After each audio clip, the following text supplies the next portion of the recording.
నామంలో మరొకసారి వందనాలు తెలియజేస్తున్నాను. Praise Lord. దేవుని మహాకృప మహదైశ్వర్యం మరి మరొక పరిశుద్ధ పునరుద్ధాన పండుగ దినంలో ప్రవేశించడానికి ప్రభు కృప చూపించారు. ప్రపంచం అంతా చాలా బిజీగా ఉంది. ఎంత బిజీగా ఉంది అంటే ఆధ్యాత్మిక వైరాగ్యంతో 40 రోజులు గడపాలని ప్రయత్నం చేస్తూ ఉంది. నేను ఆధ్యాత్మిక వైరాగ్యం అని ఎందుకన్నానంటే, మామూలు వైరాగ్యాలు చాలా ఉంటాయి. వ్యక్తిని పోగొట్టుకున్నప్పుడు కలిగే వైరాగ్యం, బాధ, తీవ్రత, లేకపోతే ఇంకా ఏదైనా నష్టపోయినప్పుడు కలిగే బాధ, రకరకాల బాధలు ఉంటాయి. ఈ 40 రోజులు ప్రజలు పడుతున్న వైరాగ్యం ఆధ్యాత్మిక వైరాగ్యం. అంటే, ప్రభువా నిన్ను సిలువ వేశారు, నాకు చాలా బాధగా ఉంది, నిన్ను కొరడాలతో కొట్టారు, లేకపోతే రోమీలు నిన్ను హింసించారు, లేకపోతే ఆ బాధ, ఆ పెయిన్ అంతా కూడా జ్ఞాపకం చేసుకుంటూ ప్రపంచంలో చాలామంది ఆధ్యాత్మిక వైరాగ్యంలో కొంత సమయాన్ని గడపడానికి ప్రయత్నం చేస్తున్నారు. సత్యం ఏమిటి అంటే, యేసుక్రీస్తు వారు సిలువ వేయబడడానికి, మన మీద పడవలసిన శిక్షని మోయడానికి, మనకు ప్రతిగా ఆయన అర్పించుకోవడానికి వచ్చాడు. అంటే ఆయన మనకు చేసిన బలియాగాన్ని జ్ఞాపకం చేసుకుంటూ ఆయన స్తుతించి, ఆయన ఆరాధించి, ఆయన మహిమపరచవలసిన వారు సిలువ దగ్గర కూర్చొని, లేకపోతే ఒక ప్యాథటిక్ సిచ్యువేషన్ ఒకటి క్రియేట్ చేసుకొని దానిలో ఏడుస్తూనే ఉన్నారు. దేవుడు నిన్ను సంతోషింపజేయడానికి, రక్షణతో అలంకరించడానికి దేవుడు ఆ కార్యం చేస్తే, ఒక మనిషి చనిపోతే మనుషులు ఏడ్చినట్టుగా వైరాగ్యంతో భక్తి చేయడానికి కొన్ని ట్రెడిషన్స్లో సాగుతూ ఉన్నారు. ఏదేమైనా దేవుని కృప, దేవుడు మనల్ని ఒక వాక్యానుసారమైన సంఘంలో పోషించుకుంటూ వస్తూ ఉన్నారు. అలాంటి ట్రెడిషన్స్ కాదు, కానీ వాక్యం ఏం చెప్తుంది, వాక్య స్వరూపి అయిన దేవుడు ఏం మాట్లాడుతూ ఉన్నాడు, ఆ వాక్యం వెనుక దాగి ఉన్న సత్యం ఏమిటి అనేది దేవుడు మనకి ఆయా విషయాలు బోధ చేసుకుంటూ వస్తూ ఉన్నాడు. ఓకే, మనం ఈ రోజున మార్క్స్ వార్త 11వ అధ్యాయము 1వ వచనం నుంచి 10వ వచనం వరకు మార్చి చదువుకుందాం. మార్క్స్ వార్త 11వ అధ్యాయము 1వ వచనం నుంచి 10వ వచనం వరకు మార్చి చదువుకుందాం. ఒక వచనం నేను చదువుతాను, ఇంకో వచనం మీరు చదవడానికి ప్రయత్నం చేయండి. వారు యెరూషలేమునకు సమీపించి ఒలీవల కొండ దగ్గరున్న బెత్పగే బేతనియా అను గ్రామములకు వచ్చినప్పుడు ఆయన తన శిష్యులలో 2 చూచి,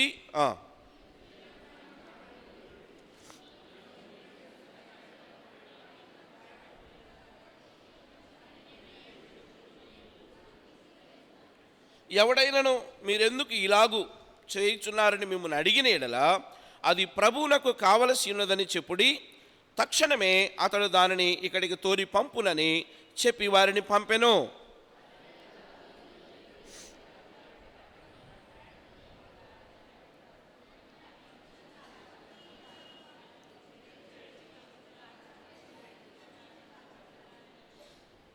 అందుకు శిష్యులు యేసు ఆజ్ఞాపించినట్టు వారితో చెప్పగా వారు పోనిచ్చిరి.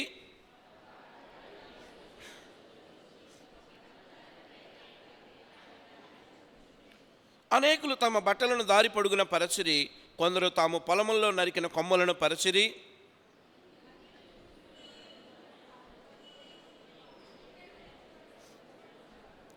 వచ్చుచున్న మన తండ్రి అయిన దావీదు రాజ్యము స్తుతింపబడుగాక, సర్వోన్నతమైన స్థలంలో జయము అని కేకలు వేయుచుండిరి. దేవుడు ఈ వాక్యాన్ని మన వినికిడిలో దీవించునుగాక. ఆమెను చెప్దామండి.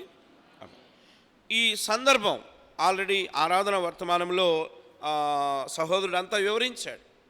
యేసుక్రీస్తు వారు మరి యోదయ, సమరయ ఆ ప్రాంతాలను అలా దాచుకుంటూ యెరికో నుండి యెరూషలేములోనికి ప్రవేశిస్తున్నటువంటి ఆ సిచ్యువేషన్ అని మనం చూస్తూ ఉన్నాం.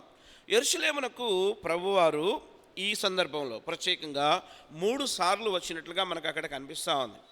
యేసుక్రీస్తు వారు వచ్చిన ఈ 3 సందర్భాలలో ఆయన వచ్చిన ప్రతిసారి యెరూషలేములో ఉన్న ప్రజలను ఉద్దేశిస్తూ ఆయన వారిని గద్దిస్తూ, ఆయన వారిని ఖండిస్తూ, వారిని సరిచేస్తున్నట్లుగా చూస్తాం. మొదటిసారి యెరూషలేములోనికి అడుగు పెట్టబోయే ముందు, అనగా ఆ పక్కనే పరిసర ప్రాంతాల్లో ఉన్న బెత్పగే బేతనియ అనే ప్రాంతమునకు వచ్చినప్పుడు తన శిష్యులను పిలిచి ఆయన ఈ గాడిద సందర్భాన్ని చెప్పడం జరిగింది. నిజమే, మనందరం గాడిదలమే. కొంతమంది ఒప్పుకుంటారు, ఒప్పుకోరు. మనందరం ఒప్పుకుంటారు లేదా? ఒప్పుకుంటేనే ముందుకెళ్దాం, లేకపోతే ఆగిపోదాం. మనందరం గాడిదలమే. అంటే ఈ గాడిద అనే మాట ఇలా అనుకుందాం, గాడిద బలి అవ్వాల్సిన స్థలంలో గొర్రెపిల్ల బలి అయింది. ఇలా అనుకుందాం, గాడిదకు ప్రతిగా గొర్రెపిల్ల అని పెట్టుకుందాం. గాడిదకు ప్రతిగా గొర్రెపిల్ల అంటే, గొర్రెపిల్ల అంటే యేసుక్రీస్తు వారిని లోక పాపములను మోసుకొని పోవు దేవుని గొర్రెపిల్ల అని సంబోధించబడింది. మరి మనమైతే గాడిద అని మనం చెప్పుకోవచ్చు. గాడిద స్వభావం కలిగిన వారు. ఏ కట్లలో ఎలా ఉన్నామో కూడా చాలా స్పష్టంగా సహోదరుడు బాగు చేసుకుంటూ వచ్చాడు. ఎన్ని కట్లు? అక్కడ కొన్ని కట్లే, చాలా కట్లున్నాయి. కట్టబడిన కట్లున్నాయి, కులకట్లున్నాయి, రకరకాల కట్లు. ఈ కట్ల నుంచి తెంపుకోవడం అంత ఈజీ కాదు. అవి పుట్టుకతో స్టార్ట్ అయినాయి. పుట్టుక నుంచే వాటిని అనుసరిస్తూ ఉన్నాం. వాటి మధ్యలో బ్రేక్ చేయడానికి మనసు ఒప్పదు. దేవుడట ఆయన ద్రాక్ష తోటలోని ద్రాక్షవల్లి ఎలాగున స్క్రూటినీ చేస్తాడు అంటే, పదునైన కత్తిర లేదో కత్తిని తీసుకొని పనికిరాని ప్రతి కొమ్మను అలా నరికి వేసుకుంటూ వస్తున్నప్పుడు ఆ ద్రాక్ష చెట్టుకు బాధ కలుగుతుంది. ఆ ద్రాక్ష చెట్టు పెయిన్ అనుభవిస్తుంది. కానీ ద్రాక్ష చెట్టు ఈ అనుభవం నాకు వద్దు అని అనుకుంటే అది ఫలించే అనుభవంలోనికి రాదు. అంటే తోటమాలి ద్రాక్షవల్లిని కట్ చేస్తా ఉన్నప్పుడు ద్రాక్షవల్లి లోబడితే ఇదే ద్రాక్షకు వచ్చే ఆ కొత్త కొమ్మలు, కొత్త రెమ్మలలో నుంచి ఫలించే అనుభవం వస్తుంది. ఎస్, నా జీవితాల్లో కూడా అన్నీ నాకు తెలుసు అనుకుంటే మనం వట్టివారమే. కానీ నాకేం తెలియదు ప్రభువా, నేను గాడిద స్వభావం కలిగిన వాడిని, ఎదురాడే స్వభావం కలిగిన వాడిని, దీనత్వం లేనటువంటి వాడను, లేదు మరణ పాప దాస్య శృంఖాలలో బాధపడేవాడిని. అయ్యా నీ కృపను నేను కోరుకుంటున్నానని మనం ప్రభువుని అర్థించినప్పుడు ఆయన తప్పకుండా మనకి సహాయం చేసే దేవునిగా ఉంటున్నాడు. యెరూషలేములోనికి అడుగు పెడుతూ యేసుక్రీస్తు వారు ఆ బెత్పగే బేతనీలో శిష్యులను పిలిచి ఇలాగునన్నాడు, మీ ఎదుటనున్న గ్రామానికి వెళ్ళండి. ఇందులో మీరు ప్రవేశింపగానే కట్టబడి ఉన్న ఒక గాడిద పిల్ల మీకు కనిపిస్తూ ఉంది అని చెప్తా ఉన్నాడు. Very good. ఈ 3 సందర్భాలు, యెరూషలేమునకు ఆయన రావడం, మరలా సాయంత్రానికి పక్కనే ఉన్న బేతనియాకి వెళ్ళి ఆయన నైట్ రెస్ట్ తీసుకునేవారు, మరలా ఉదయాన్నే యెరూషలేముకు వచ్చేవాళ్ళు, మరలా అలాగున ఆయన శని ఆది సోమవారాలు అంటే సబ్బాతు దినంగా చెప్పబడుతున్న దినము శనివారము, ఆదివారం, సోమవారం ఆయన వస్తూ ఒక్కొక్క దాన్ని చేస్తూ ఉన్నాడు. ఇందులో మొదటి యెరూషలేములో అడుగుపెట్టినప్పుడు అప్పటికే ఆయన 33.5 సంవత్సరాల యాత్రలో 33.5 సంవత్సరాల యాత్రలో 30 సంవత్సరాలు అలాగున ఉంటే 3.5 సంవత్సరాల పరిచర్యలో తుది దశకు వచ్చినటువంటి స్థితి. అనగా ఆయన చేత చేయబడిన పరిచర్య 3.5 సంవత్సరాలలో ప్రఖ్యాతిగాంచింది. అంటే సేవ చేయించుకునే అర్హత కలిగిన దేవుడు సేవించడానికి వచ్చిన విధానం, సేవ చేయించుకోవడానికి అర్హత కలిగిన దేవుడు సేవించిన విధానం. మట్టి వీధుల్లో, మురికి వీధుల్లో, మట్టి మనుషుల మధ్య తిరగడానికి ఆయన ఇష్టపడ్డాడు.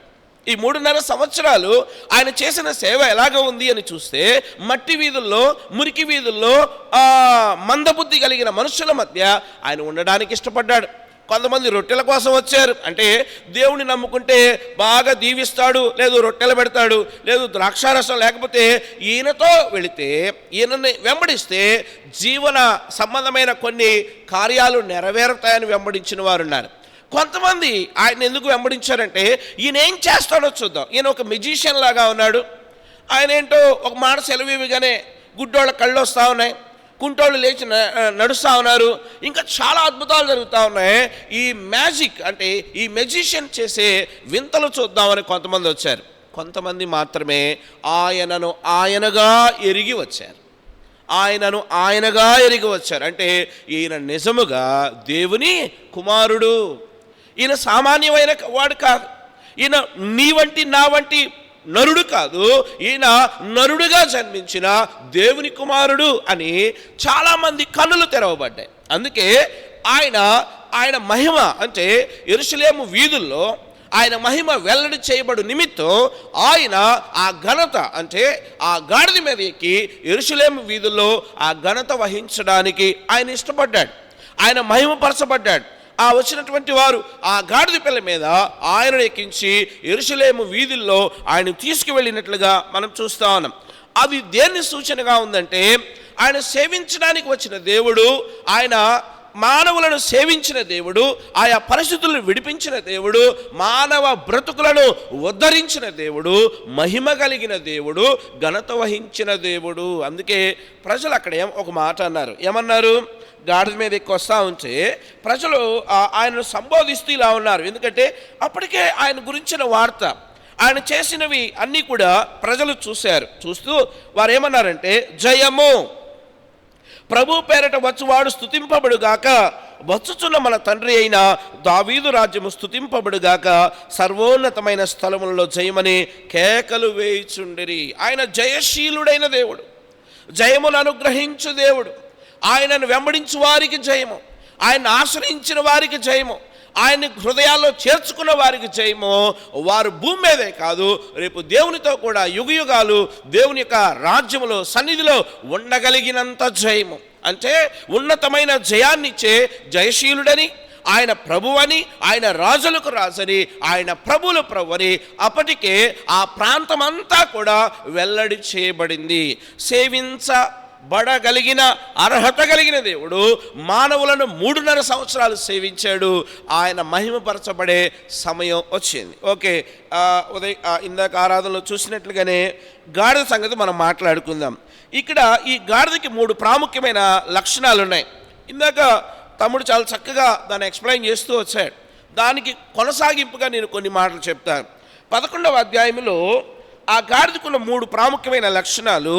మొట్టమొదటిది ఏమని రాయబడి ఉందంటే, మీ ఎదుటనున్న గ్రామమునకు వెళ్ళుడి, అందులో మీరు ప్రవేశింపగానే కట్టబడి ఉన్న గాడిద పిల్ల.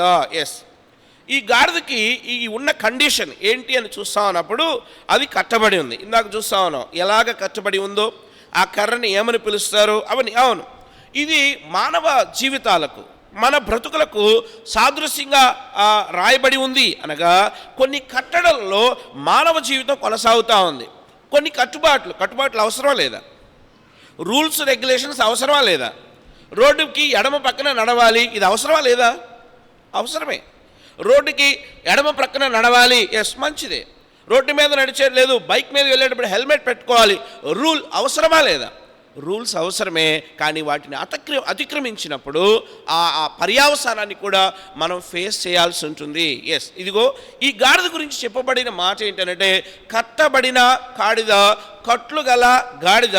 ఇంకా చెప్పాలంటే ఇంకా దాని యజమాని దానికి పరిపక్వత రాలేదు కనుక దాన్ని వీధులలో విడిచిపెట్టడానికి ఇంకా యజమాని సిద్ధంగా లేడు. అంటే లోకంలోనికి, లోకపు అనుభవాలలో, లోకపు యొక్క మచ్చికతనములో ఈ గాడిద ఇంకా ప్రవేశింపలేదు. అక్కడ ఒక మాట ఉంది, ఎవరు ఆ గాడిద మీదకి ఎక్కలేదట, ఇంకా ఆ గాడిద మీద ఎవరు కూర్చోలేదు. సహజంగా ఆ గాడిదలు పెంచే వాళ్ళకి తెలుస్తుంది, ఇప్పుడు కాదు కానీ పాత రోజుల్లో నల్ల చెరువు, మన గుంటూరులోనే నల్ల చెరువులోనే ఒక పెద్ద చెరువు ఉండేది, ఆ చుట్టూ గాడిదలే ఉండేవి. అక్కడ గాడిదలకు ఎలా ట్రైనింగ్ ఇచ్చేవాళ్ళంటే, 2 ఇసుక మూటలు కట్టేవాళ్ళు. ఈ ఇసుక మూటలు గాడిద మీద వేసేవాళ్ళు. ఆ చిన్నప్పటి నుంచి ఆ గాడిదకి ఆ బోన్ అంతా సపోర్ట్, మజిల్ గెయిన్ అవ్వడం కోసం గాడిద మీద అది ఖాళీగా నడుస్తున్న దాని మీద అటొక మూట ఇటొక మూట వేసేవారు.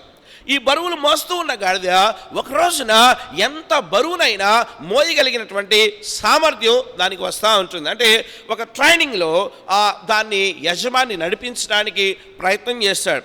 ఈ గాడిదకి 3 లక్షణాలు ఉన్నాయి. ఒకటి, ఇది కట్టబడిన గాడిద, అంటే బంధకాల్లో ఉంది అని అనుకుందాం మన భాషలో. రెండవది, సాధు చేయబడని గాడిద.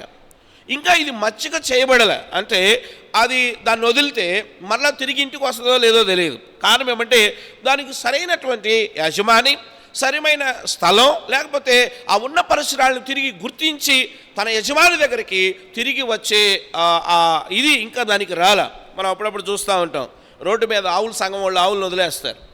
ఆవులు పొద్దున ఎక్కడన్నా తిరగని, సాయంత్రానికి తిరిగి మరలా వెళ్ళి అక్కడికే వెళ్తాయి. అంటే మచ్చిక కలిగిన ఆవులు, లేదు మచ్చిక కలిగిన పశువు తన యజమానిని ఎరుగుతూ ఉంది, తిరిగి తన నివాస స్థలానికి వెళ్తూ ఉంటుంది. ఈ గాడిదకు ఉన్న ప్రాబ్లం ఏంటంటే, ఒకటి, ఇది కట్టబడిన గాడిద. రెండవది, ఇది సాధు చేయబడని గాడిద. మూడవ లక్షణం చూద్దాం. ఈ గాడిదకి ఎక్స్పీరియన్స్ లేదు. అదే ఇందాక చెప్పాను, దాని మీద ఇంకా ఎవరు కూర్చోలా, బరువులు మోసే అనుభవం దానికి ఇంకా రాలా, బరువులను క్యారీ చేసే స్థితిలో లేదు. ఈ 3 లక్షణాలు నీ నా జీవితంలో ఉన్నాయేమో చెక్ చేసుకోవాల్సిన అవసరం మనకుంది. కారణం ఏమంటే దేవుని సన్నిధిలో దేవుని బిడ్డలంగా కొనసాగుతూ కూడా కొన్ని రకాల బంధకాలలో, కొన్ని రకాల ఎమోషన్స్లో, కొన్ని రకాల భావోద్రేకాలలో జీవిస్తూ ఉంటాం. అంటే అర్థం ఏంటంటే కొన్ని రకాల కట్లలో కొనసాగుతూ ఉంటాం. ఇవి దేవుని నామానికి మహిమ తెస్తున్నాయా లేదా అని చెక్ చేసుకున్నప్పుడు దేవుడు మన ద్వారా ఎంత మహిమపరచబడతా ఉన్నాడు, ఎంత ఘనత వహించేవానిగా ఉంటున్నాడు. ఇందులో మొట్టమొదటి అంశం మనం చూసినప్పుడు కట్టబడిన బంధకాలలో ఉన్నటువంటి స్థితిని మనం చూస్తూ ఉన్నాం.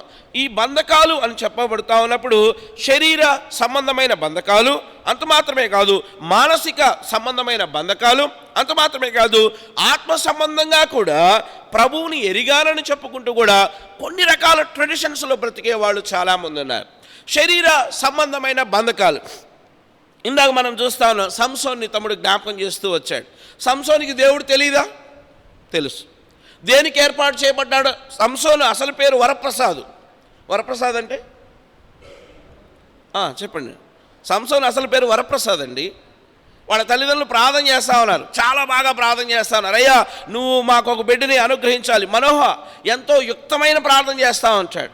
ఆయన అంటాడు, మీకు బిడ్డని ఇవ్వబోతా ఉన్నాను అన్నప్పుడు ఆ బిడ్డని ఎలా పెంచాలో అభ్యాసము చేయము అంటే ఆ బిడ్డని ఎలా పెంచాలో కూడా మాకు తర్ఫీదునివ్వండి అని అడుగుతాడు. అంటే మనోహ చాలా యుక్తమైన ప్రార్థన చేస్తాడు. తనకి ఇవ్వబడే బిడ్డని ఎలా పెంచాలో. వరప్రసాదు సంసోన్ అంటే వరము వలన పుట్టినవాడు, గిఫ్ట్ బై ది గాడ్. దేవుని చేత ఇవ్వబడిన వరప్రసాదు దేవుని కొరకే వాడబడ్డా? వాడబడలా. ఎందుకు వాడబడలేదు అంటే శరీర సంబంధమైన కట్లలోనికి వెళ్ళాడు. దీనికి చాలా కారణాలు ఉన్నాయి. కారణం ఏంటంటే మితి లేకపోవడం, మానవ జీవితానికి మితి లేకపోవడం, మానవ జీవితానికి హద్దు లేకపోవడం, మానవ జీవితం కొన్ని కట్టుబాటు లేదు, కొన్ని ప్రత్యేకమైన విధి విధానాలలో లేకపోవడం. సంసోనికి బలం ఉంది, సంసోనికి జ్ఞానం కూడా ఉంది, సంసోనికి బలం ఉంది, సంసోనికి జ్ఞానం ఉంది, దైవ కృప మెండుగా ఉంది. ఎంత అంటే ఆయన ఏది చేస్తే అదే శాసనం, ఆయన ఏది చేస్తే అదే ఇజ్రాయేలీలకు రక్షణ. ఫిలిస్తీన్లను తరమడానికి ఆయన ఏ ప్రయోగం చేసినా అది సక్సెస్. పచ్చి గాడిద దవడ ఎముకొని నిలబడతాడా? పచ్చి గాడిద దవడ ఎముకతో ఎవడైనా యుద్ధం చేస్తాడా అండి? పచ్చి గాడిద దవడ ఎముకతో ఎవడైనా యుద్ధం చేస్తాడా? ఇది ఆయుధం అయిపోయింది. అంటే ఆయన ఏది పట్టుకుంటే అది ఆయుధం, ఆయన ఏది పట్టుకుంటే అది దేవుడు బ్లెస్ చేశాడు.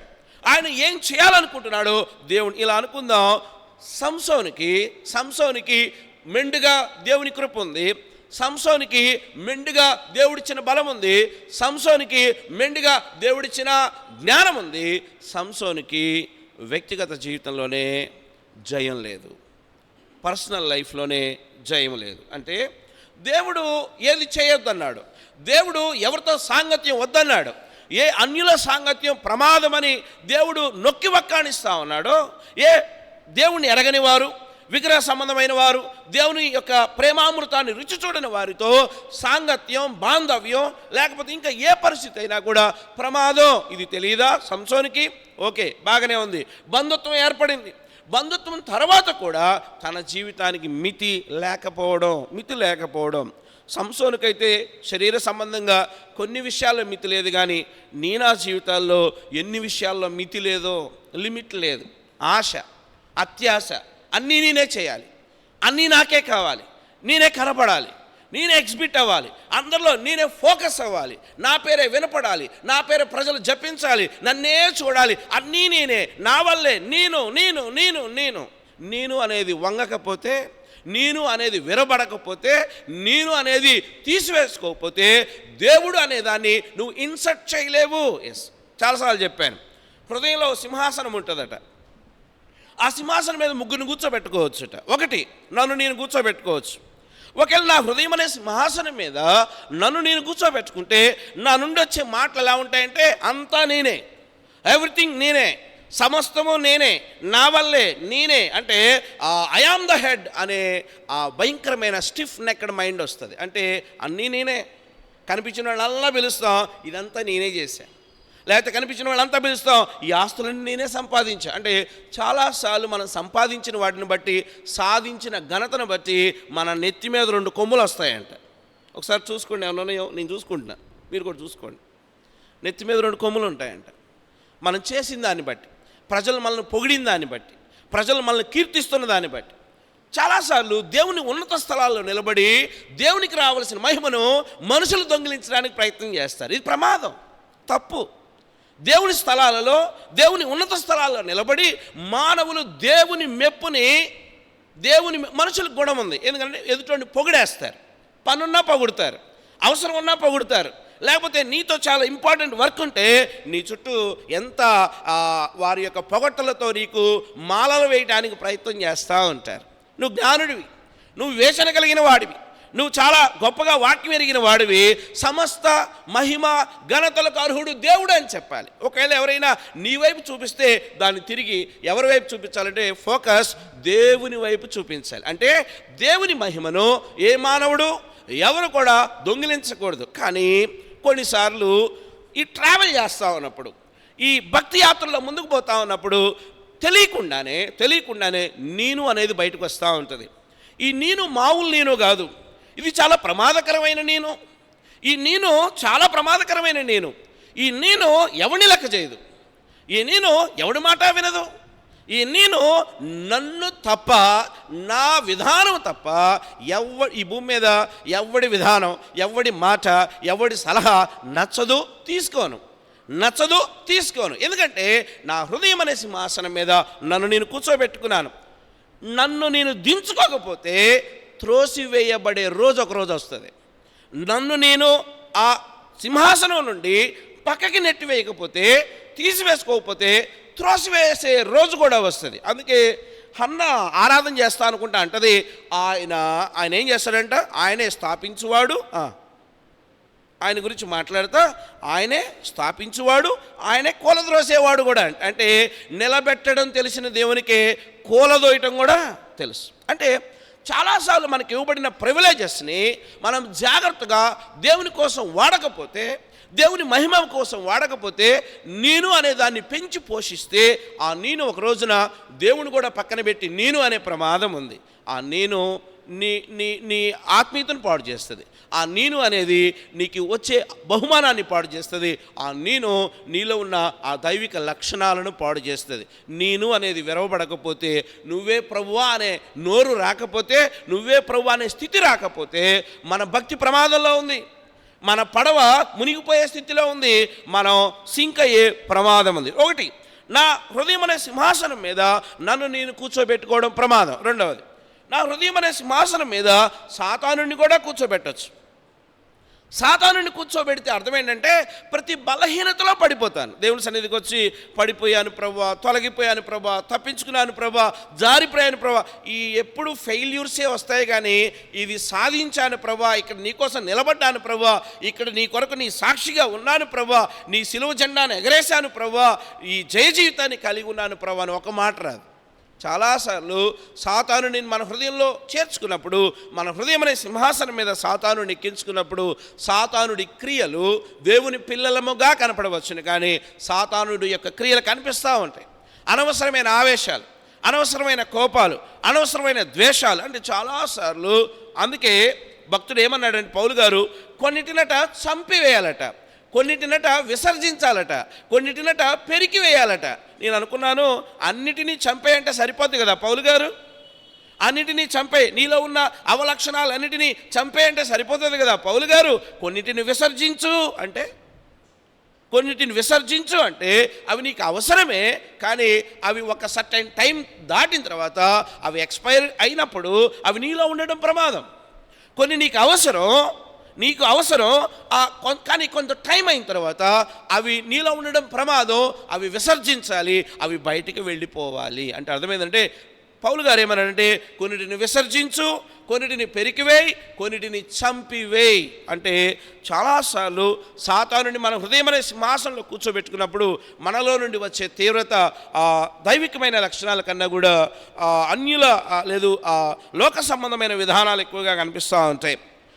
మూడవదిగా దేవుని కూర్చోబెడితే ఈ హృదయం అనే సింహాసనం మీద దేవుడు కూర్చోబెడితే, దేవుడు కూర్చోబెట్టినప్పుడు దైవికమైన లక్షణాలు గ్యారంటీగా కనబడతాయి. ఒక వ్యక్తి యొక్క హావభావాలను బట్టి ఆ వ్యక్తిలో దేవుడు ఉన్నాడో లేదో చెప్పేయచ్చు. ఆ వ్యక్తి మాటలను బట్టి, ఆ వ్యక్తి ఇతరులతో సంబోధిస్తున్న విధానాన్ని బట్టి, ఆ వ్యక్తి ఇతరులను గౌరవిస్తున్న విధానాన్ని బట్టి, ఆ వ్యక్తి ఇతరులను ఆదరిస్తూ అక్కలు చేర్చుకుంటూ దైవికమైన ప్రేమను చూపిస్తున్న విధానాన్ని బట్టి ఆ వ్యక్తి యొక్క హృదయంలో ఉన్న సింహాసనంపై దేవుడు ఉన్నాడో లేదో కూడా చెప్పచ్చు. ఏ కట్టుబాట్లలో మనమున్నాం, ఏ కట్టుబాట్లలో కొనసాగుతూ ఉన్నాం, ఇంకా ఏ కట్టులు విడవబడలేదు. కానీ గొప్ప అవకాశం ఏంటి అవకాశమో తెలుసా?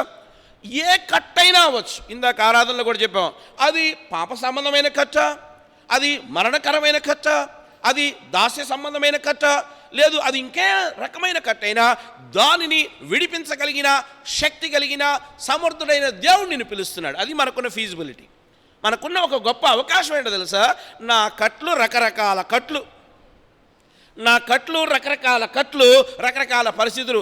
ఏ కట్టైనా ఒకటే మందు, యేసుక్రీస్తు నామం నన్ను అన్ని కట్ల నుండి విడిపించగలిగిన శక్తి కలిగినటువంటి నామం. అందుకే ప్రభు దగ్గరికి రావాలి. చాలాసార్లు కొన్ని కట్లు బలంగా ఉంటాయి, కొల కట్లు కదండి. పిల్లకో పెళ్లి చేయాలా, ఎతుకుతాడు. ఇక సంఘంలో చాలామంది లేదా ఆత్మీయంగా కనిపించేవాళ్ళు చాలామంది ఉంటారు. గ్రాఫ్ కలవాలి కదా. ఏ గ్రాఫ్ చెప్పండి? ఏ గ్రాఫ్ కలవాలి?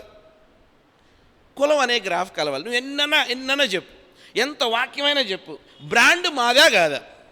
ఒకవేళ ఇది గ్రీన్ లేబుల్ బ్రాండ్ అనుకోండి, ఈ గ్రీన్ లేబుల్ బ్రాండే కావాలి. లేకపోతే ఇది ఇంకా 3 రోజెస్ లేకపోతే ఇంకేదన్నా అనుకోండి, ఆ బ్రాండే. ఈయన వాక్యం చదువుతాడు, మళ్ళీ ఈయన ప్రసంగాలు చేస్తాడు, ఈయన అన్నీ చేస్తాడు. బ్రాండ్ దగ్గరకు వస్తే మాత్రం తీస్తాడు బాణం బయటికి. ఏంటో తెలుసా? మా ఓడైతేనే కదండి. భలే విచిత్రంగా ఉంటాయి. ఈ కట్టు ఎవడు మాట్లాడాలి? ఈ కట్టు గురించి ఎవడు చెప్పాలి? అంటే ఈ కట్టుని ఎవడు తెంచాలి అంటే నిజంగా ప్రభు దగ్గరకు వస్తే ప్రభు తెంచుతాడు. నిజంగా ఏ కట్టైనా తెంచబడడానికి నువ్వు ఇష్టపడాలి, తెంచడానికి దేవుడు రెడీగా ఉంటాడు. నువ్వు ఆ కట్టు మీద ప్రేమ పెంచుకొని ఆ కట్టు నుండి బయటకు రావడానికి ఇష్టం లేక నువ్వు తెంచు ప్రవ్వా అంటుంటాం. నీ ఇష్టమైతే తీసే. దేవుడు అంటాడు, ఒరే బాబు, ముందు నీకు ఇష్టమా లేదా? అవును, నాకు ఇష్టమే ప్రభువా. ఈ బౌండరీస్ నుంచి బయటికి నేను రావాలనుకుంటున్నా. ఈ కులం అనే బౌండరీస్ నుంచి నేను బయటికి రావాలనుకుంటున్నా. లేకపోతే ఈ భయంకరమైన విధానాలు అనే బౌండరీస్ నుంచి నేను రావాలనుకుంటున్నాను. ఈ కట్నం అనే బౌండరీస్ నుంచి నేను బయటికి రావాలనుకున్నాను. అవును, లోకమంతా ఒక మనిషిని ఇంకో మనిషిని కొనుక్కునే విధానంలో ఉన్నారు. ఒక మనిషి ఇంకో మనిషిని కొనుక్కుంటారు. సంతలో పశువులని కొన్నట్టుగా ఈయన 10 లక్షలు, ఈయన 20, ఈయన సాఫ్ట్వేర్ లేకపోతే ఇంకో వేరు కాబట్టి ఇన్ని రకాలు అన్ని రకాలు. అంటే మనుషులను సంతలో పశువులను పెట్టి ఈ గేదె 10 లీటర్లు ఇస్తుంది, ఇది 20 లీటర్లు ఇస్తుంది అన్నట్టుగా సంతలో పశువులను అమ్మినట్టుగా ఒక మనిషి ఇంకో మనిషిని కొనే. ఇలా అనుకుందాం, పెళ్ళి అమ్మాయికి ఎంత అవసరమో చెప్పండి. పెళ్ళి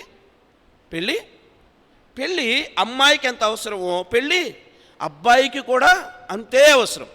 పెళ్ళి అబ్బాయికి ఎంత అవసరమో పెళ్ళి అమ్మాయికి కూడా అంతే అవసరం.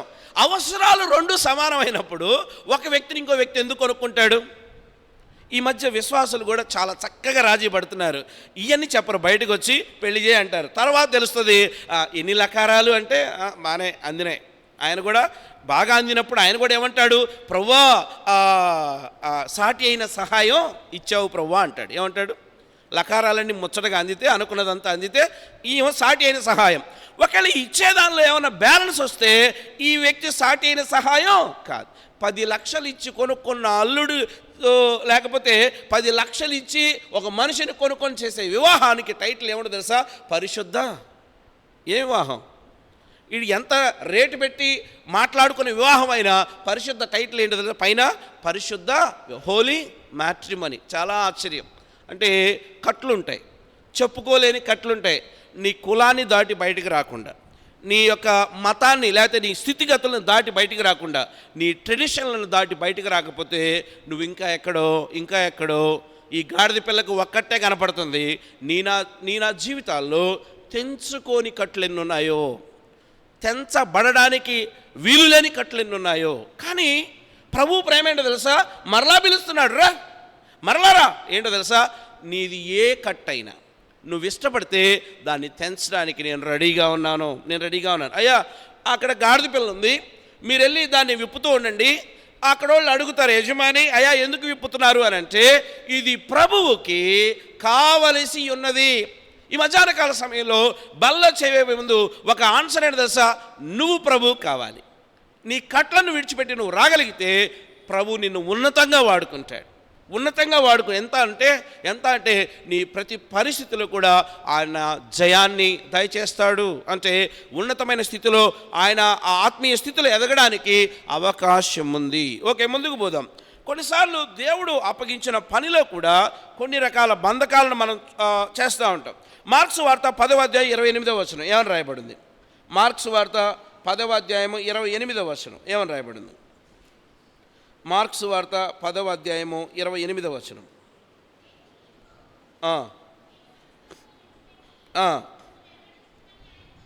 శిష్యులు ఏమన్నారంటే, అయ్యా మేము మా వలలు వదిలేసాం. వలలు అంటే మామూలు విషయం కాదు, జీవనోపాధి. వలలు అంటే జీవనోపాధి. అక్కడ ఉన్నోళ్ళు ఎక్కువ మంది జాలర్లు ఉన్నారు. శిష్యులు ఏమన్నారంటే, నిన్ను వెంబడించడానికి మేము చాలా వదిలేసాం అన్నారు. ఏం వదిలేశారంటే వలలు వదిలేశారు. వలలు అంటే వాళ్ళకున్నటువంటి చేతి పని. 2 వాళ్ళ పడవలు వదిలేశారు, వాళ్ళ బోట్ అంటే అది వాళ్ళ ఆస్తి. 3 వాళ్ళ సముద్రాన్ని, అంటే పుట్టి పెరిగి సముద్రం మీదే జీవించిన జీవన విధానం కలిగిన వారు వారి వలలు వదిలేశారు, వారి ఆస్తి అయిన పడవలు వదిలేశారు, వారి నిత్యం సాంగత్యం సహవాసం కలిగిన సముద్రాన్ని కూడా వదిలేశారు. ఇప్పుడు అంటున్నారు, అయ్యా అన్నీ వదిలేసాం, మరి మా పరిస్థితి ఏంటి? చదవండి ఏమన్నది అక్కడ. అందుకు యేసు ఇట్లా, నేను నా నిమిత్తం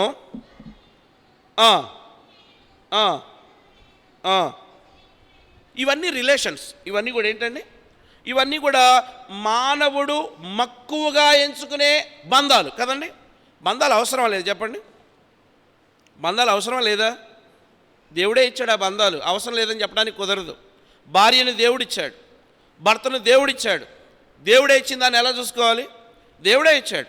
సహోదరుణ్ణి ఎవరిచ్చాడు? దేవుడే ఇచ్చాడు. పిల్లల్ని ఎవరిచ్చారు? దేవుడే ఇచ్చాడు. అంటే భూమి మీద నీతో సహవాసం చేస్తున్న ప్రతి సంబంధం దేవుడిచ్చింది. అయితే జ్ఞానం ఏంటో తెలుసా? ఏ సంబంధం అయినా అది దేవుని పనిని ఆటంకపరిచేదిగా ఉండకూడదు. అది పాయింట్. నువ్వు అన్ని సంబంధాలు కలిగి ఉండాలి, ఎందుకంటే అన్ని దేవుడే ఇచ్చాడు. భార్య ద్వారా ఆదరించబడాలి, భర్త ద్వారా పోషించబడాలి, పిల్లల ద్వారా ప్రేమించబడాలి, లేకపోతే చుట్టూ ఉన్న సహోదరుల ద్వారా ఆదరణ కలిగి ఉండాలి, బలపరచబడాలి. ఇవన్నీ దేవుడిచ్చాడు. అయితే ఈ భూమి మీద ఉన్న ఏ బంధము కూడా దేవుని నుండి నిన్ను సెపరేట్ చేసేదిగా ఉండకూడదు అనేది దేవుని ఉద్దేశం. అయ్యా మీరు ఏ బంధంలో ఉన్నా, లేకపోతే చాలా రిలేషన్స్ ఉంటాయి. మీరు నా సేవలో వచ్చినప్పుడు కొంత నీ భార్యతో ఉన్న కొంత ప్రైవసీని పోగొట్టుకుంటారు. లేదు మీరు సేవలో వచ్చినప్పుడు, లేదు నా పని మీద మీరు వచ్చినప్పుడు మీ ప్రివిలేజెస్ కొన్ని పోతాయి, మీ ఆధిక్యతలు కొన్ని పోతాయి, మీ గుర్తింపులు కొన్ని ఎగిరిపోతాయి. కొన్నిసార్లు మీరు నా నిమిత్తం పని చేయటం వల్ల మీకేం దొరకదు, ఏమీ లభించదు, శాలరీలు పోతాయి. కొన్నిసార్లు దేవుని పని కోసం సెలవులు పెట్టినప్పుడు శాలరీ కటింగ్. కొన్నిసార్లు దేవుని పని కోసం ముందుకు పోతా ఉన్నప్పుడు కొన్ని ఆనందాలు పోతాయి. దేవుని పని కోసం కొంత టైం ఇచ్చినప్పుడు ఇంట్లో ఫ్యామిలీతో సరిగా గడిపే స్థితి ఉండదు. నేను చాలామందిని చూసా, మన సంఘంలో దేవుని పని చేయడం కోసం వచ్చిన వాళ్ళు పాప ఇంట్లో అన్నం కూరలు వండుకోరు కదా, ఇక్కడేమో దేవుని పని చేస్తారు. పోతా ఆ కర్రీస్ పాయింట్లో 2 ప్యాకెట్లు తీసుకొని పోతారు. నేను అనుకుంటా, దేవుని పని చేయబట్టే కదా వీళ్ళు ఇలాగా కొనుక్కోవాల్సిన పరిస్థితి వచ్చింది. ఒకవేళ దేవుని పనులు వీళ్ళు లేకపోతే ఇంట్లో శుభ్రంగా వాళ్ళ భర్తలకి అన్నీ నీటికి వండి పెట్టుకుంటారా లేదా? అంటే దేవుని పని కోసం వాళ్ళు ఏం తింటున్నారో, ఏం పొందుకుంటున్నారు అనే దాని మీద వాళ్ళకి శ్రద్ధ లేదు. వాళ్ళ శ్రద్ధ, వాళ్ళ కాన్సన్ట్రేషన్ నా దేవుని పని అవుతుందా లేదా, నా దేవునికి నేను మహిమ తేగలుగుతున్నానా లేదా. అంటే చాలామంది వాళ్ళ జీవితాల్లో చాలా సాక్రిఫైస్ చేయడం ద్వారా సంఘం అద్భుతంగా ముందుకు నడుస్తూ ఉంది, సంఘాన్ని దేవుడు నడిపిస్తూ ఉన్నాడు.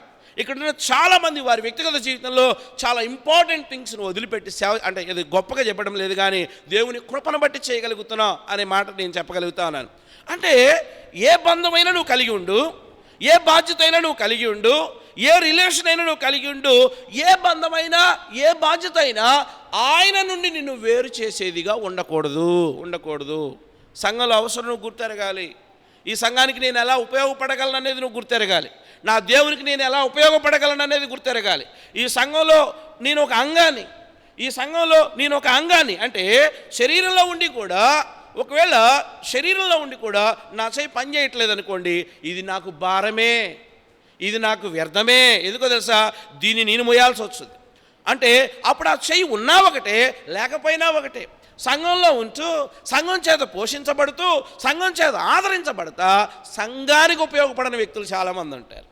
సంఘంలో బాధ్యత తీసుకోవాలంటే భయం, సంఘంలో పని చేయాలంటే రారు, లేకపోతే సంఘంలో ఒక VBS, లేకపోతే సంఘంలో ఒక సండే స్కూల్, సంఘంలో ఒక స్త్రీల కూడిక, సంఘంలో ఒక పని అంటే సర్దుకొని వెళ్ళిపోతారే కానీ ప్రభు కోసం త్యాగాలు చేసి, అంటే కొన్ని కట్టుబాట్లలో, కొన్ని ఒక మ్యాసివ్ విధానంలో కొనసాగుతూ ఉంటారు. ప్రభు పిలుస్తా ఉన్నాడు, నువ్వు ఏ కట్టుబాటులో ఉన్నా దేవుని మహిమ కొరకు, దేవుని నామం కొరకు నువ్వు రాగలిగితే, అక్కడ ప్రభు చెప్తాడు, మీరు ఎన్నైనా పోగొట్టుకోవచ్చు కానీ ఇంతకన్నా ఎక్కువ బహుమానాన్ని మీరు పరలోక రాజ్యంలో పొందుకుంటారు. అంటే కొన్ని బహుమానాలు భూమి మీద వచ్చే ఉంటాయి, కొన్ని బహుమానాలు దేవుని సన్నిధిలో సర్వ దూత గణమ మధ్య సర్వోన్నతుడైన దేవుని చేత హానర్ చేయబడే కొన్ని బహుమానాలు ఉన్నాయి. మనకెంతసేపు భూమి మీద బహుమానాలే కావాలి కానీ అక్కడ బహుమానాలు మనం వెతికే వారంగా ఉన్నాం. ప్రియ దేవుని బిడ్డ, ఈ గాడిద పిల్ల కట్టబడిన గాడిదే, కానీ బయటికి రావడం వల్ల ఈ గాడిద అనుభవం లేని గాడిద దీని మీద వస్త్రాలు, పట్టు వస్త్రాలు వేయటమే కాదు, గాడిద కింద ఎవడైనా వస్త్రాలు వేస్తాడా అండి? ఈ గాడిదకు లక్షణం ఉంది జన్మతః. ఏంటో తెలుసా? మురికి బట్టలు మోయటమే కానీ, మురికి బట్టలు మోసుకుంటూ చాకి రేవు దగ్గరకు వెళ్ళడమే కానీ, బట్టలను తొక్కితే ఆ కాపరివాడు కర్ర తీసుకొని అడ్డెర కొడతాడు. ఎందుకో తెలుసా? మురికి బట్టలు మోయ్, ఉతికిన వస్త్రాలు మోయ్ అంటే మోసే గాడిద ఘనత వహిస్తూ ఉంది. నా దేవుడు నీకు నాకు ఘనతనివ్వాలనుకుంటున్నాడు. నేను ఇంకా ఎక్కువగా హానర్ చేయబడాలంటే నా కట్లు విడిచిపెట్టకపోతే, నా రహస్యపు కట్లు కొన్ని ఉంటాయి. బహిరంగంగా అన్నీ చెయ్యం కదండి, అన్నీ చేస్తామా? అన్నీ చేస్తే ఇందు మూలంగా 50 మందికి తెలియజేయదనగా పలానా సహోదరు ఇదహో అని చాటింపు జరుగుతుంది. అంటే నాకు తెలిసిన నేనులో నాకు మాత్రమే తెలిసిన కట్లు కొన్ని ఉన్నాయి. ఎవరికి తెలియదు. భార్యలో ఉన్న కట్లు భర్తకు తెలియదు, భర్తలో ఉన్న కట్లు భార్యకి తెలియదు, పిల్లలు కూడా. మా నాన్న ఇలానా ఆశ్చర్యపోతారు ఒక రోజున ఈ కట్లు తెలిస్తే. సంఘంలో తెలియదు, కానీ వ్యక్తిగతంగా కట్టుకున్న ఆ కట్లు విప్పబడిన అనుభవంలోనికి రాకపోతే ఆ గాడిద పిల్ల విప్పబడడాన్ని బట్టి ఎలాగైనా ఘనత వహించిందో నా జీవితాల్లో కూడా ఘనత రాదు. రెండవదిగా ఈ గాడిద సాధు చేయబడని గాడిద. అంటే ఇంకా దీనికి మచ్చిక, అంటే యజమాని ఎవరో, పొరుగువారెవరో, ఏది ప్రమాదమో, ఏది మేలో, ఎక్కడుంటే ఆశీర్వాదం అనేది ఈ గాడిదకి తెలియదు. అంటే ఈ గాడిదని యజమాని కట్టేయటంలో ఉద్దేశం ఏంటంటే, ఒకటి ఇది కట్టబడిన గాడిద, రెండు ఇది ఇంకా పరిసరాలకి, వాతావరణానికి, యజమానికి మచ్చికగాల అక్కడే ఉంది, ప్రెమిసెస్లో ఉంది, కానీ ఇంకా క్లోజ్ రిలేషన్లోనికి రాల. చాలామంది దేవుని సన్నిధిలో ఉంటారు, దేవునితో సరి అయిన లోతైన అనుభవంలో ఉండరు. చూద్దాం. మార్క్స్ వార్త 10వ అధ్యాయము 21వ వచనంలో ఒక వ్యక్తి కనిపిస్తూ ఉన్నాడు. మార్క్స్ వార్త 10వ అధ్యాయము 21వ వచనం ఏమని రాయబడింది? యేసు అతనిని చూసి ప్రేమించి, నీకు ఒకటి కొదువుగా ఉంది, నీకు కలిగినవన్నీ అమ్మి. ఇక్కడ చాలా మంచి మాట కనిపిస్తూ ఉంటుంది. ఏంటంటే, ఒక యవనుడు, ఇలా అనుకుందాం, యేసుప్రభువు వారి దగ్గరకు వచ్చాడు, నిత్యజీవం పొందడానికి నేనేం చేయాలని అడుగుతా ఉన్నాడు. ప్రభువారు చాలా చెప్పాడు, నరహత్య చేయవద్దు, వ్యభిచరించవద్దు, దొంగిలించవద్దు, అబద్ధ సాక్ష్యం పలకొద్దు, నీ తల్లిదండ్రులను సన్మానించు. ఓకే. అతడు అంటాడు, బోధకుడా, బాల్యము నుండి ఇవన్నీ నేను చేస్తా ఉన్నాను అని అంటా ఉన్నాడు. బాగానే ఉంది. యేసు అతన్ని చూసి ప్రేమించి, నీకు ఒకటి కొదువుగానున్నది, నీవు వెళ్ళి నీ కలిగినవన్నీ అమ్మి పేదలకిమ్ము. అన్నీ చేస్తున్న వాడికి ఒకటి తెలియలా. ఏంటో తెలుసా? తన దగ్గరున్న ధనం, లేదు తన దగ్గరున్న అమితమైన దాన్ని ఇతరులకు పంచాలి, లేకపోతే ఇతరులకు ప్రేమ చూపించాలి అనే ఒక ప్రాముఖ్యమైన లక్షణం తెలియకుండా పోయింది. ఇతను ఏమన్నాడంటే నాకు అన్నీ తెలుసు అంటున్నాడు. నేను అబద్ధం చెప్పను, మంచిదే కదా, ఇట్స్ గుడ్. నేను దొంగతనం చేయను, వెరీ గుడ్. నేను అబద్ధ సాక్ష్యం పలకను, ఇంకా మంచిది. చాలా ఉన్నాయి, అన్ని మెరిట్లే. అంటే 10 మార్కులలో 99 లేదు 100 మార్కుల్లో 99%, 99.999 ఓకే. దేవుడు ఈ 99.99 అడగల. దేవుడు ఏమడిగాడు? 0.00001 ఉంది, అది అడుగుతున్నాడు ప్రభు. దేవుడు అంతే. ప్రభు మరి ఈ 0.0001 కూడా అవసరమా? అవసరమే. దేవుడు అంటున్నాడు 90 కలిగి ఉన్న దాని గురించి ప్రభు అడగడం లేదు, కానీ ఏది లోటుగా ఉందో దాన్ని సరి చేసుకోమంటున్నాడు దేవుడు. అంటే నువ్వు దేవుణ్ణి సంపూర్ణంగా ఎరిగిన వాడవైతే, దేవుని యొక్క ఔన్నత్యాన్ని ఎరిగిన వాడివైతే, దేవుని యొక్క లోతైన అనుభవంలోనికి వస్తే నీ లోటుపాట్లేంటో నువ్వు గ్రహిస్తావు. నీలో ఉన్న లోపం ఏంటో నీకు అర్థమవుతుంది. నీలో ఉన్న లోపాన్ని నువ్వు దేవుని సన్నిధిలో ఒప్పుకొని ఆయనతో సంపూర్ణ స్వారూప్యతలోనికి రావడానికి, ఇంకా దేవుని స్వారూప్యం మనలోకి రావడం లేదంటే, ఇంకా దేవుని యొక్క సంపూర్ణ లక్షణాలు మనలోనికి రావడం లేదంటే, ఇంకా మార్చుకోవాల్సింది ఏదో ఉంది, మారాల్సింది ఏదో ఉంది, మార్చుకోవాల్సింది ఏదో ఉంది, మారాల్సింది ఏదో ఉంది. మచ్చిక చేయబడే విధానంలో యజమానిని గుర్తెరిగి ప్రవర్తించవలసిన గాడిదకి ట్రైనింగ్ ఎలా కావాలో నా జీవితాల్లో కూడా ట్రైనింగ్ కావాలి. నీకు నాకు అనుభవం కావాలి. దేవుడు కొన్నిసార్లు అనుభవం నేర్పుతూ ఉంటాడు. దేవుడు నేర్పుతాడు. దేవుడు నేర్పుతా ఉన్నప్పుడు నేర్చుకుని వాడు ధన్యుడు అంటే అర్థం ఏంటంటే సంపూర్ణత కలిగిన దేవుడు, నాలో సంపూర్ణతను చూస్తున్న దేవుడు, సంపూర్ణతను నాకివ్వడానికి నాకు తర్ఫీదు ఇస్తున్నప్పుడు ఆ సంపూర్ణత నాలో నెరవేరునట్లుగా నన్ను నేను దేవునికి లోబరుచుకోవడం, ఆయనతో మచ్చిక చేయబడిన విధానంలోనికి రావడం, ఆయన కాపరత్వానికి లోబడడం, ఆయన ఆ సన్నిధి భాగ్యాన్ని అనుభవించడం. ప్రియ దేవుని బిడ్డ, ఈ గాడిద మచ్చుక చేయని గాడిద అంటే ఈ ధనవంతుడు అక్కడ యేసుప్రభు వారు ఆ 0.001 గురించి చెబితే సరి చేసుకున్నాడా లేకపోతే సరి చేసుకోకుండా వెళ్ళిపోయాడా? కింద చదవండి ఏమన్నది అక్కడ. ఆయన ప్రభు చెప్పాడు, అయ్యా నేను అన్నీ చేస్తున్నాను, ధర్మశాస్త్రం ప్రకారం నాకు అన్ని మార్కులు ఉన్నాయి అని అన్నప్పుడు ప్రభు ఏమన్నాడంటే నీకున్నది అమ్మి నువ్వేం చేయాలంటే ఇతరులకు పంచు అన్నాడు. 22వ వచనం ఏమని రాయబడి ఉంది? అతను మిగులు ఆస్తి గలవాడు కనుక ఆ మాటకు ముఖము చిన్నబుచ్చుకొని దుఃఖపడుచు వెళ్ళిపోయాను. చాలాసార్లు సరి చేసుకోమని ఎవడైనా చెబితే ఎంత ఒళ్ళు మండిదో కదా. వాక్యంలో ఏముందంటే దిద్దుబాటు మీకు అసహ్యము కదా. ఎవడైనా మనకి ఏదైనా చెప్తే ఎందుకు రోషాలు వస్తాయో అర్థం కాదు, ఎందుకు పౌరుషాలు వస్తాయో అర్థం కాదు. ఒక సహోదరుడిని ఇంకో సహోదరుడే సరి చేయగలిగిన వాడు, ఒక సహోదరుడికి ఇంకో సహోదరుడే బుద్ధి చెప్పగలిగిన వాడు దేవుడు పెట్టాడు. అట్లాగే ఏం చేద్దాం? దేవుడే పెట్టాడు. ఒక సహోదరికి ఇంకో సహోదరుడు, ఒక సహోదరికి ఇంకో సహోదరుని దేవుడు ఎందుకు పెట్టాడు తెలుసా?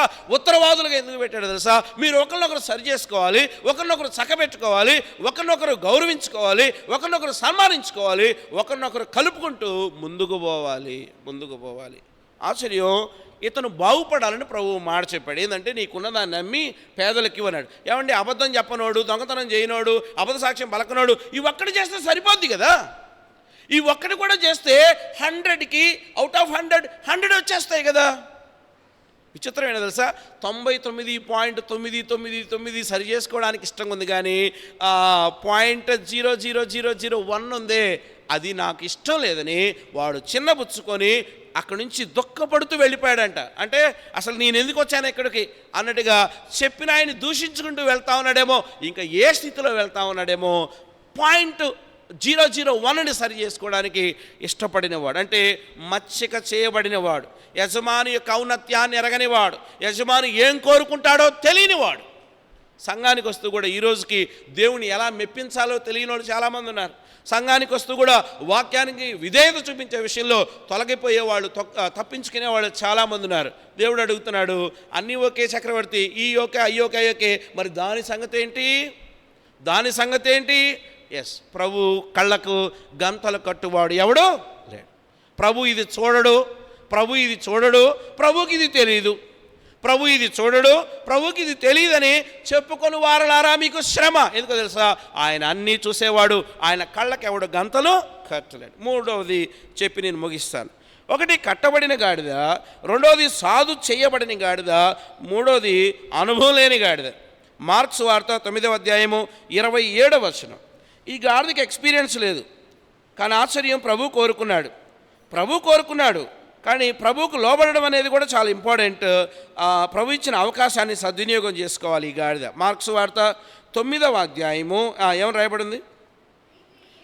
మార్క్స్ వార్త 9వ అధ్యాయం 27వ వచనం. అయితే యేసు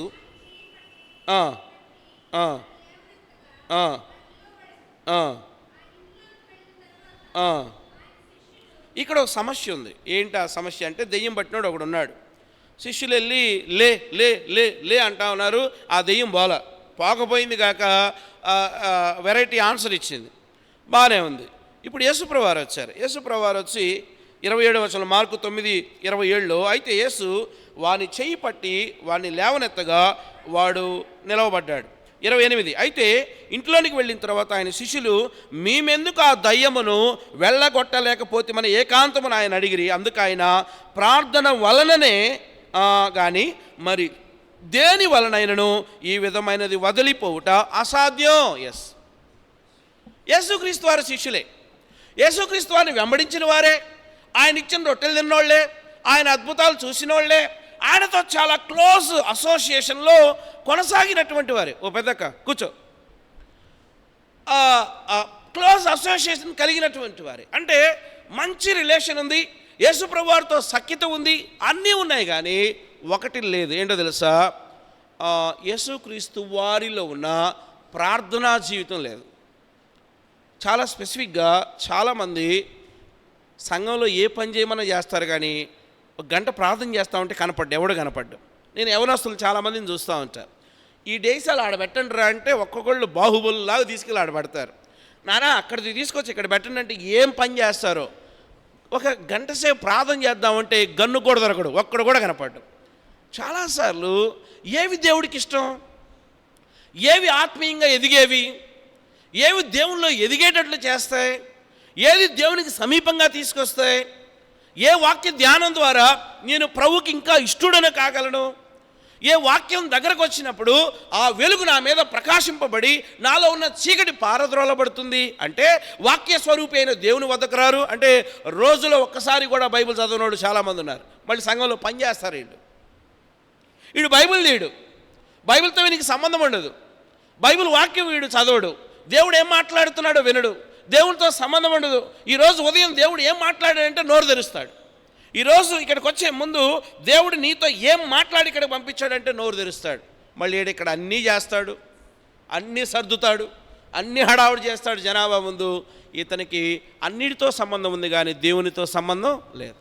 కూర్చొని వాక్యం వినడు, కూర్చొని ప్రార్థన చేయడు, అరగంట ప్రార్థన లేదు, ఒక అరగంట ప్రార్థనలో ఉండలేడు, ఒక అరగంట దేవునితో సంబంధం ఉండదు. అంటే శిష్యులని చాలా స్పెసిఫిక్గా ప్రభు ఏమన్నాడంటే, మీరు నా నామంలో అన్నీ చేస్తారని చెప్పి పంపించిన ప్రభువు ఏమీ చేయలేని స్థితిలో ఉన్న శిష్యులతో ఇలా అన్నాడు, మీరు అన్నీ చేస్తున్నారు, బాగుంది, మీరు నా శిష్యులని కూడా ముద్ర వేయబడ్డారు, కానీ మీ వల్ల ఎందుకు జరగడం లేదంటే మీరు చేయాల్సిన ఫండమెంటల్స్ని చేయట్లా.